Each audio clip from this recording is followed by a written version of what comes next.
kahimtang sa panahon ng latest news. Diya sa linyang Pag-asa Mactan, pinagi ni Sir Jomar Eclarino. Sir Jomar, may adlaw Lunes. Yes sir, may adlaw sa tanan o sa ato tanan tigpaminaw kini atong latest weather update karong adlaw. Ang Intertropical Convergence Zone na paday nakaapekto sa Mindanao, kining amihan nakaapekto naman sa extreme northern Luzon. Atong weather conditions sa Central Visayas, lakip na ang probinsya sa Cebu, makasinati kita generally fair weather. Gawas ini na mga patak-patak na mga pag-ulan o kini mga localized thunderstorms. Padayon ta mag-monitor sa mag-issue ng mga thunderstorm or rainfall advisories. Kini nga na sa kasarangan ng hangin masinati sa Visayas, sa kadagatan, malinawon nga na sa kasarangan ng pagbalod. Temperatura sa Cebu 26 to 32 degrees Celsius, aring adlaw mo salok alas 5:20 sa karong hapon, misilang kanin alas 5:46 sa buntag.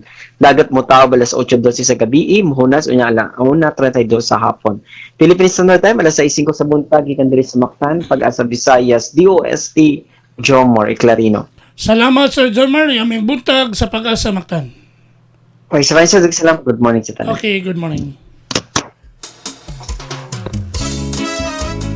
Inyo gadabate ang atong dagan sa kahimtang sa panahon, pinagi ni Sir Jomar Eclarino, ang atong weather specialist gikan sa Pag-asa Mactan, nga naghatod sa atong dagan sa kahimtang sa panahon nining adlaw nga Lunes, sa 1 bulan sa Disyembre tuig 2025.